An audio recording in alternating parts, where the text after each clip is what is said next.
one, respect.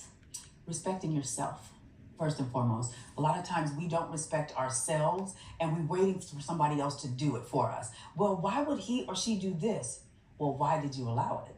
Why didn't you have certain boundaries?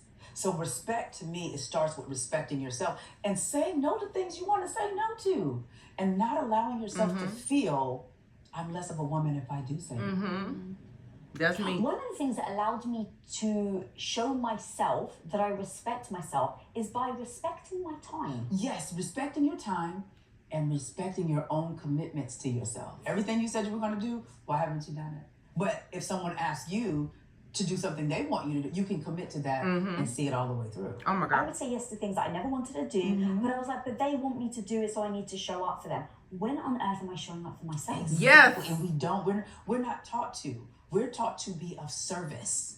We are taught that everything that we have as women is for our children, our husbands, our job, everybody else. And then people can look down on you if you say, I'm putting myself first. And I had to learn how to do that when my sons were in the 9th and 11th grade. I had to learn to say, as I hear online, F them kids. Is what I had to learn. And women were like, wait a minute. So you don't put your kids first? Hell no. No. Not anymore. Because they don't put you Here's first. Why? It's not that you're being an irresponsible parent, but your whole identity is wrapped around that. So once your identity has become something outside of you, you're going to go the distance to make sure that you're showing up even at your own risk. And my son, he learned that prom. He told me last minute, Mom, we got to go to the store because I got to get my suit. And I'm like, how long have you known this, Corey? He said, oh, Mom, I've known it for a while, but tomorrow's the last day. Mom. And I had friends in town from Florida. I said, okay. He wasn't used to that. It was typically, I'm going to fuss. I can't believe you waited this late. And you see I have friends out of town. We're having a barbecue. Look, I would have done all that. I didn't. I said, No. okay. We're not doing that no more. Planning has nothing to do with me. I have friends here. It's not that I'm not going to take you, but you're on my time now. You acquiesce to me, I don't acquiesce to you. And that's when my kids really start shifting, like, oh, Maya is not playing. Right. Not Respect. playing. So now they've learned that I come first and how I feel, and then I will deal with you. Because if I'm no good, nobody is. Have you seen now a change in their behavior where they respect your time and your decisions more because of that? Yes. Of course. Yes. So much so that my daughter and son-in-law, they don't expect me to babysit like that. They'll say, Mom, what does your schedule look like in the next 30 days? Hello?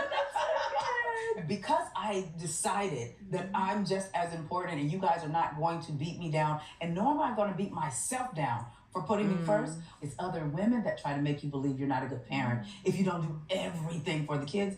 No. So I had to retrain my children so that I could put myself first.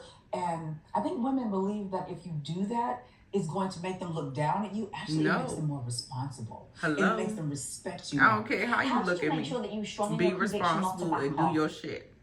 You know what? That's a good question. That's a really good question.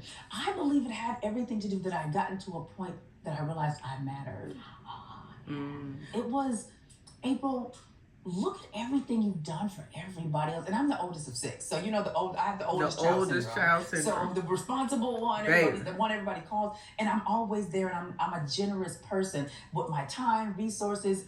But I was doing that at my own risk. Not no more. And I believe I started realizing that I mattered and my happiness mattered. And that people will acquiesce and adjust. Versus me trying to make everybody happy, because you're not going to. No. I don't have kids, so I don't want to pretend that I know, but I would assume in that moment, if you don't have such high conviction in yourself that is the right thing to do for you and your self-esteem and your confidence, therapy. A lot of women in that moment will back off. The amount of, I think, women would feel the crushing guilt and shame. Go to therapy. And then you acquiesce, you back off, and now you're teaching us, going back to like the respect, show yourself that you make a commitment and respect the commitment. You've now done the complete opposite. And now you actually show yourself that you don't respect yourself at all. And you're teaching your kids not to respect you either. And that your Bitch, when I tell you, she is saying exactly, girl, no. It doesn't mean, because when I say you're not going to respect somebody that you can steamroll over. I'm saying rearrange how you do what you do with the people that you do it for. And they will be okay. Amen. Now, in building